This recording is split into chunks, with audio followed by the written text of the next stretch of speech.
host, Drew Crawford, public health educator here with Warren County Public Health. And today I'm excited to join somebody else who's also a public health educator, Mary Beth Dreyer, a public health educator with the Upstate New York Poison Center. Obviously a very valuable resource for us and for everybody here in New York State. So thank you so much, Mary Beth, for taking time out of your day. And thank you so much for coming on to the show today.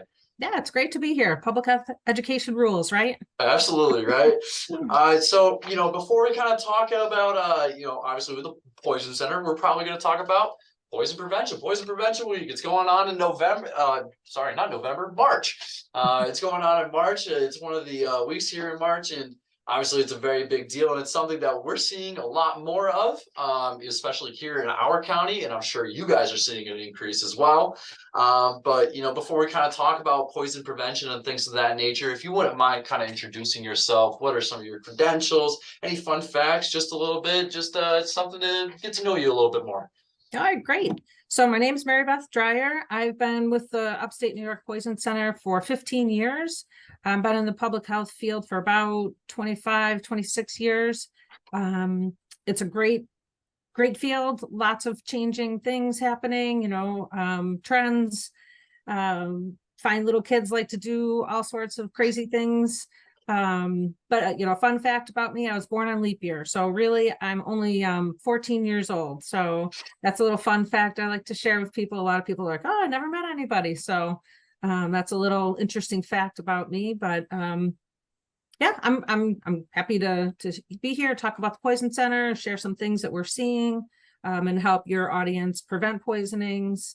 But know that, the Upstate New York Poison Center is here as a resource should something happen or people have questions about, they got a new plant or, they're on a new medication or their kid put this, that, or something else in their mouth. We're here all the time. So. Absolutely. And, well, there you go. I mean, I think it's the first time ever that I've had a 14-year-old on the podcast. So that's awesome.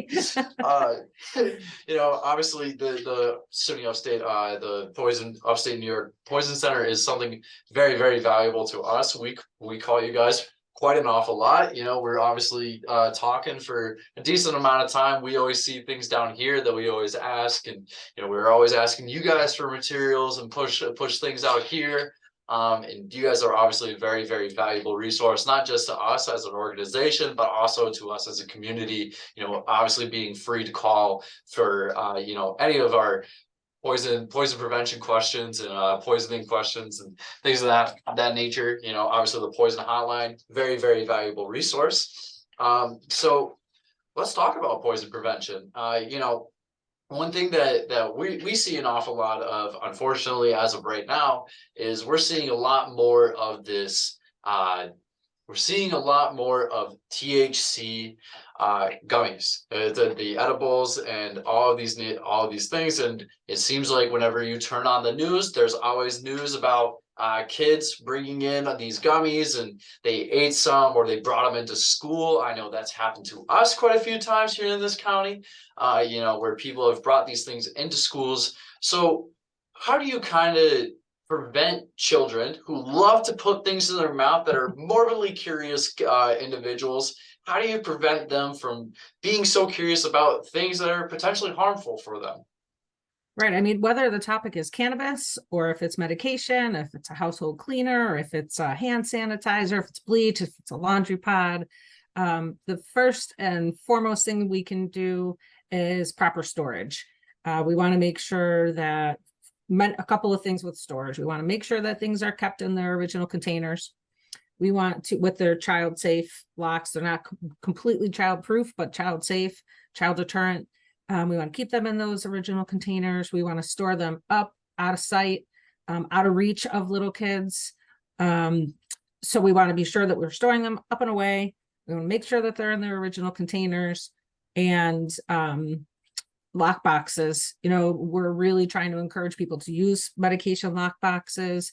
It's one more level of protection for, having kids not be able to put something in their mouth. I mean, if you've been around a little kid, toddler, they love to put anything they can, get their hands on, they love to put it in their mouth. So, and little kids love to mock what adults do. So if a little kid is watching mom or dad, grandma or grandpa taking medication, they may want to mock what grandma or grandpa, mom or dad are doing. So if cannabis is in the house, a lot of cannabis looks like gummies, they look like potato chips, they look like Doritos, they look like, they're drinkable products now. And cannabis manufacturers are doing a great job with advertising and marketing their products. So it's easy to see where people would get confused, little kids especially who can't read. And just their products look just like an Oreo cookie or just like a gummy bear. And, little kids like that stuff. I like Oreo cookies, So it is really important the bottom line is to make sure that those items in your house are stored properly, up and out of sight, out of reach of little kids, and locked away, preferably. Yeah, absolutely. I mean, it's something that I think a lot of times we read it in the news and we always think, oh, that won't be my kid. It Right. can't be my kid. That's something that wouldn't happen to my kid. But the simple facts of the matter is a lot of kids think the exact same. I myself am included in that. I was one of those little kids that would put just about anything in their mouth. My brothers were the same way. My little cousins are the same way. Now, Sure. we see it all the time. I work in kindergarten and pre-K, and the amount of times I've had to say, "Don't put that in your mouth," is quite alarming. It's quite a few times. Right. Right. So what are some of the storage options that adults can have, whether it's obviously we talk about the lock boxes, prescription boxes and things of that nature. But what are some other options that people can have in order to keep children away from putting those things and, mocking what they do? Well, I think really it comes down to making sure that as the adult in the household, they know where items are. Put it in, if you have, separate bathroom or a cabinet that's, on the top shelf, you want to be sure that they're really out of sight. So, and again, I've said a couple times already, but medication lock boxes where there's a little combination or a little key, that is a way to just deter kids from getting their hands on things, because a lot of, like, you think about medicine, some of it tastes really good. And there might be a picture of a cherry on the label. So they might be curious. And some kids think, oh, if I drink more, I'll feel better faster. So if it's just a primary level of prevention is just making sure that they can't get their hands on it. And just to be sure, over and over, tell them, don't drink this or don't take this without me giving it to you. Making sure they tell them stop, ask first. We have a really nice video on our website that encourages kids to ask a grown-up whether or not something is safe to eat or drink or put in their mouth. So to teach them, if they're not sure what it is, ask a grown-up, ask an adult.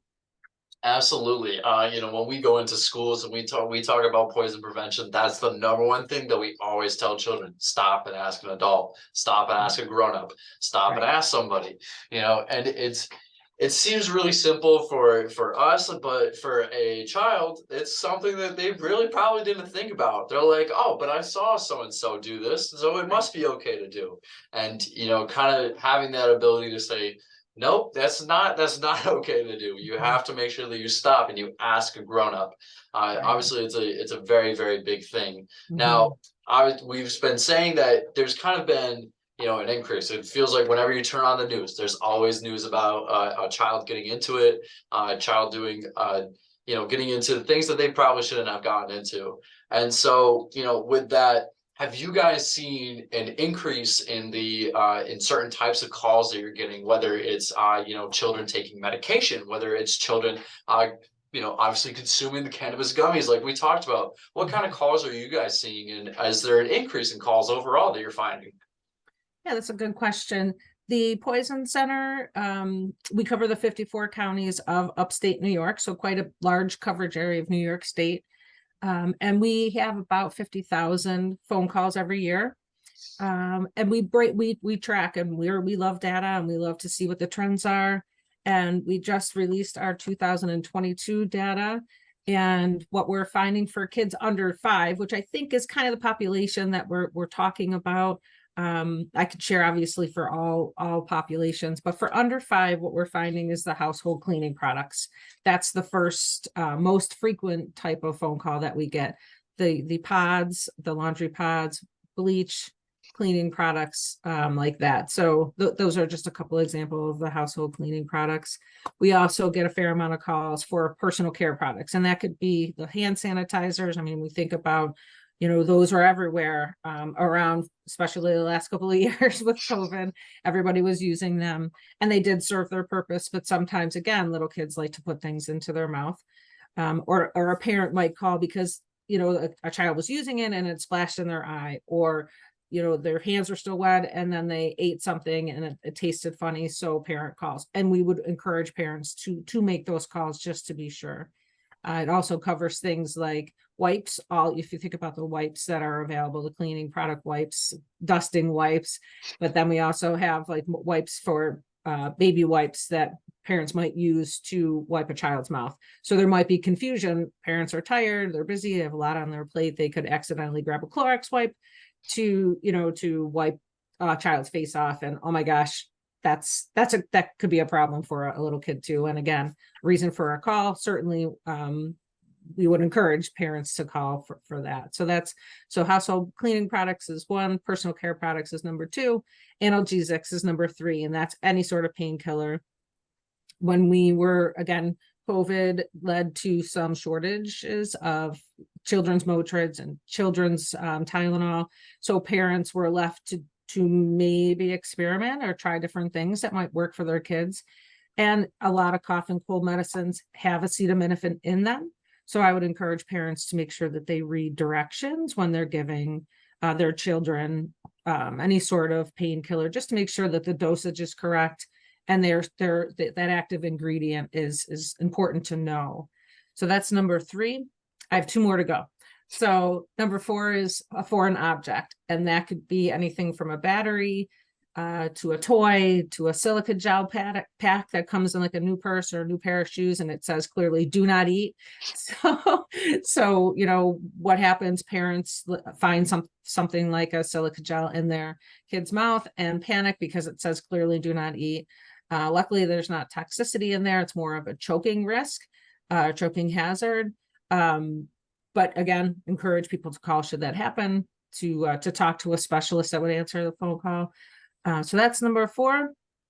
Number five, coming in, wrapping up the top five poisonings for children under 5 are dietary supplements. So we're getting a lot of calls about melatonin. It seems to be a popular thing that parents are choosing to use to help their toddlers, children, teenagers sleep. So we're finding an increase in calls about dietary supplements as well. So those are the top five for children under 5.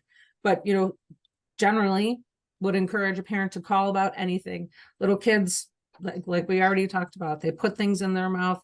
It could be a risk for choking, for toxicity, but also lead that is in some toys and paint chips. So if it ends up in their mouth and you see paint chips left, in the remnants in their mouth, certainly warrants a phone call to the poison center just to talk to a specialist.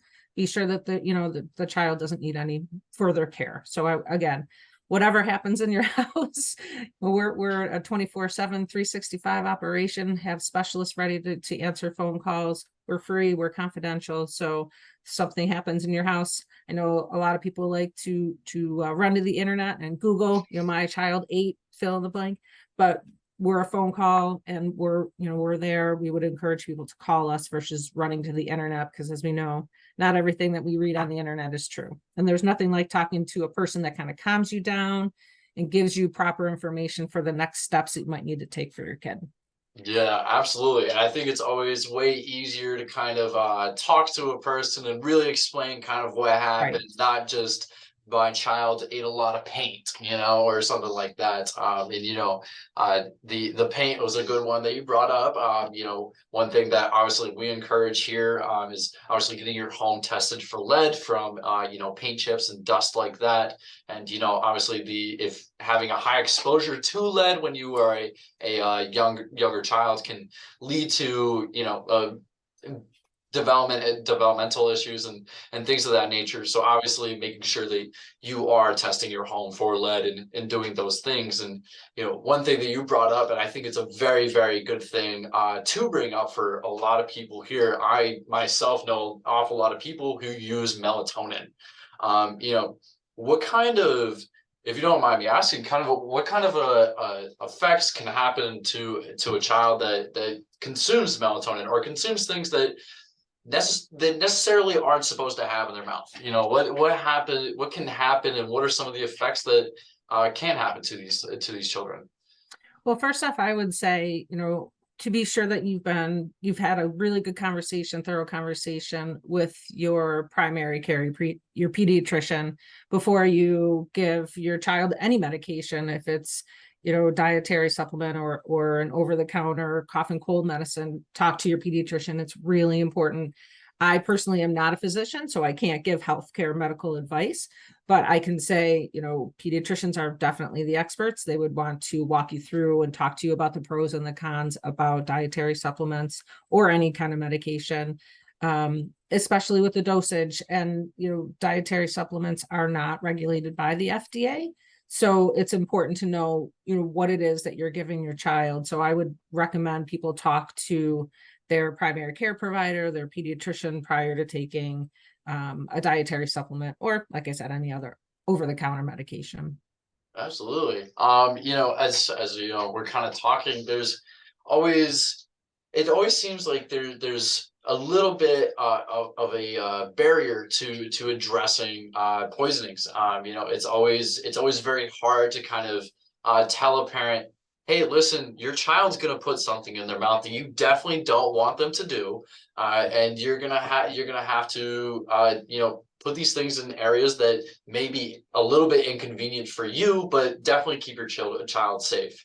What are some of the barriers that you kind of see to preventing all different sorts of poisonings? Is it, a policy thing where, maybe all medications have to come in childproof locks? Is it, the resources? Are there enough resources to educate people on the effects of poisonings and these types of things for children?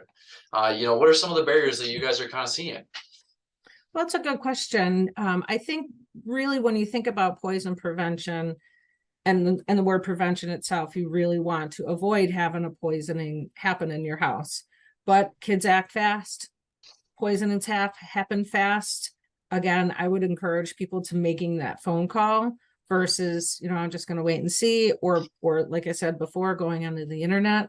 So I would encourage, call us. I can't say it, and obviously I think I've said it like 25 times, but and just again, that primary level of prevention is to proper storage and get rid of your medication if you're not using it anymore, if it's expired, or perhaps you had an elderly parent living with you for a bit who was on all sorts of medication. So to dispose of it properly, I'm sure that there are locations in your county that, the sheriff's departments probably have a disposable site where people can come and drop off their medication. Pharmacies are now jumping on board with take back medication kiosks where they can drop off medications. And if those aren't an option, then you can dispose of your medication in your house. You can put it in something that's not all that attractive, like a coffee grounds or kitty litter, and put it in a Ziploc bag and toss it in the trash. I would not encourage people to flush their medications. If a last resort and you really need it out of your house, you don't want it in your house for whatever reason that might be, you can flush, but I would encourage people to put it in their garbage for disposal. So that's another thing. Get rid of your medications. Don't keep them, hanging around just in case. Oh, I might, pull a muscle, or if I had surgery on my shoulder a couple years ago. If your surgery, if you've recovered, get rid of your medication. A lot of times we find that kids, and we're talking older than, we're talking about 5 and under for the most part, but also kids like to experiment and take things that are not theirs, share their medication, share products that might be in their house, take it from grandma or grandpa. But if it's not in your house, they can't get their hands on it. And I just had another thought, but I forgot. No, you're good. No worries. I mean, I really like that point you had, where it's, it's not necessarily always about, you know, little kids. It's also about just not having it available. We always talk about the best prevention is to just never have it there in the first place. You know, Right, the best right. way to stop smoking is to never start smoking in the first place, you know. Right, if it were Um, that easy. Absolutely, right? And, you know, you talked about the prescription drop-offs, and that's something that we have here in Warren County. We have it on prescription drop-off day, which is a national holiday every year, and we always promote it up on our Facebook, which definitely everybody should 100% go ahead and check on out there. You know, you can always keep up to date with the latest podcasts up on there. And you know, my goodness, I hate this. They have a perfect wire underneath my. It's just Uh, perfect to lay your foot on, and every time it turns the camera off.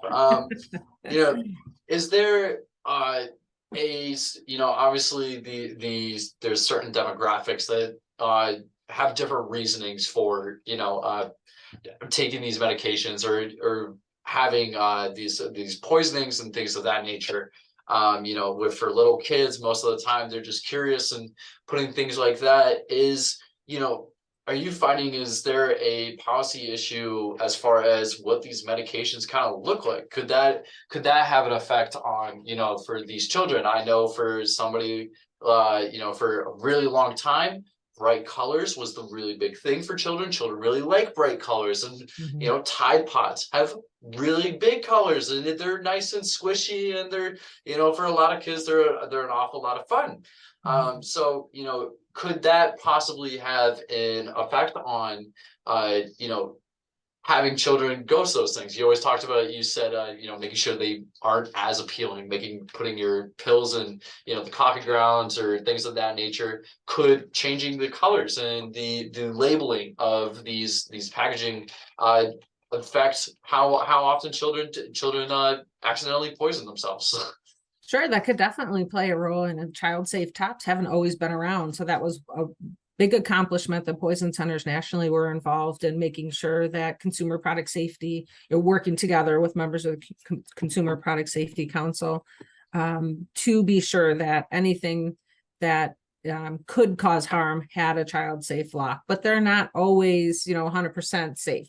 So it's really, back to the parent or the adult in the house to be sure that things are stored properly, and up and out of sight, away from kids, because there are things that are attractive to little kids. Those bright colors are attractive. Labeling is attractive to, they want to make sure that, they're attractive to adults, but at the same time, they're attractive to little kids too. So I can't stress enough about proper storage. And, the other thing I was thinking about was that, say grandma's coming over to visit, or, you're hosting a party, and, you're expecting people that aren't usually around little kids, but they have a purse, and in their purse, you think about, like, my gosh, my grandma's purse had everything in it. And I remember as a little kid, like going through looking for candy, but a lot of candy and medication look alike.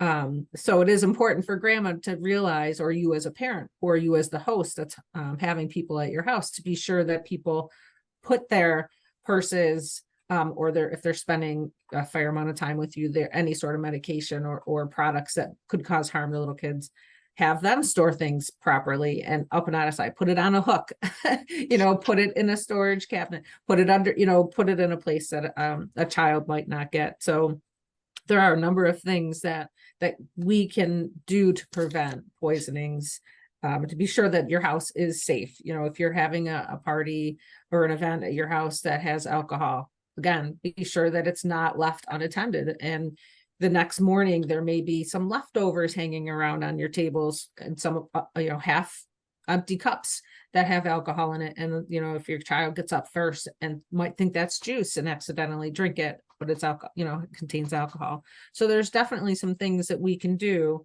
to help prevent a child. And not only children, obviously adults get poisoned too. So it's important that we all take those necessary precautions.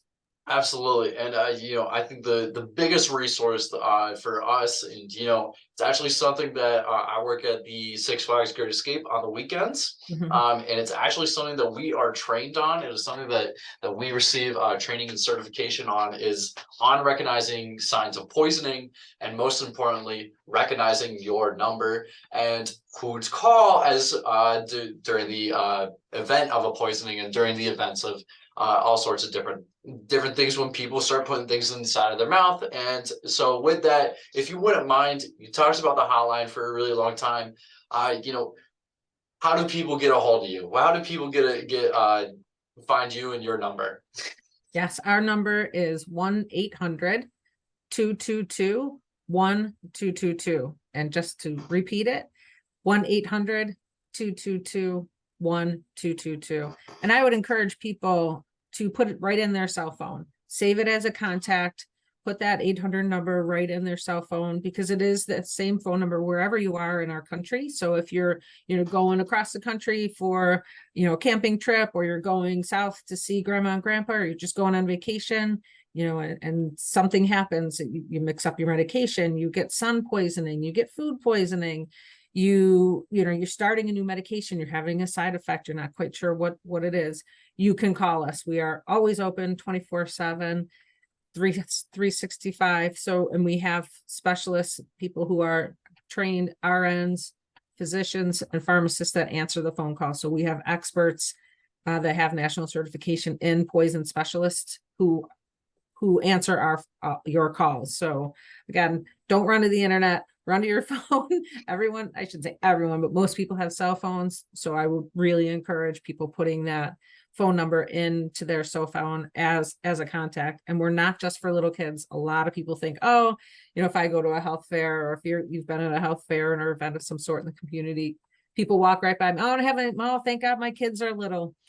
I don't have to worry about the poison center anymore. Well, not always the case. I mean, if you're on a medication, or if you have a new plant, like I said, or if you moved recently and you have a tree in your backyard and you're like, what is that? Is it a berry that I can eat? Or if you have mushrooms and you're not quite sure you can use that, or you need help cooking something, I mean, we will provide assistance on topics that are related to everybody, not just little kids. Absolutely. And I think that's definitely one of the best resources out there. Is that it's not just, medications. It's not just dietary supplements. There's Right. also one thing really big in our area: Lyme disease and ticks, and things of that nature. And obviously we're probably going to have a whole other separate podcast for that Right. topic, because that's a Sure. massive one for us Yeah. up here. Sure. Sure.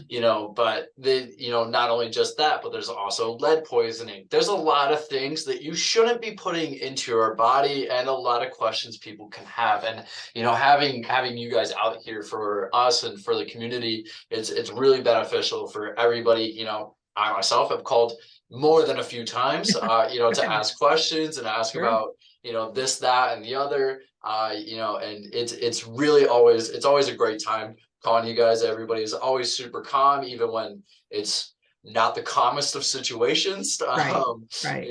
And I always think that is definitely an amazing thing for you guys to have. And if you wouldn't mind just kind of talking about, what other resources do you provide for the community? Whether, I know you guys test ticks for Lyme disease, and, again, we'll have to talk about that at another podcast when our tick season is starting to pick up, which it is shortly here. But, if you wouldn't mind kind of talking about, what other resources do you offer for us in the community and for us here in the state? Sure. And like I said, our phone call is free. So we don't charge for any of our services. We also provide professional and prevention education. So we have educators on our staff. And if your listener happens to be at a hospital and would like one of our nurse educators to come, our administrative director comes and visits hospital sites to provide education for their clinical staff. Our website is full of material that people can request to be sent directly to their houses. We have, brochures on all sorts of different topics. We have stickers, magnets, medicine spoons, and things that we can help, coloring sheets, little kids that like to have little activities to do.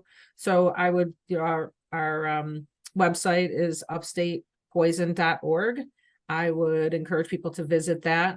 We have webinars, we have teacher training on our website that if you're an education person, it doesn't necessarily have to be, excuse me, a teacher in a school, but if you have a scout group or you are active in your church and you run a pre-K program, you can take that education training, teacher training on our website for free, and we could send you more materials, teacher flip charts, lookalike products that you can use for any sort of educational opportunity that you have in your community.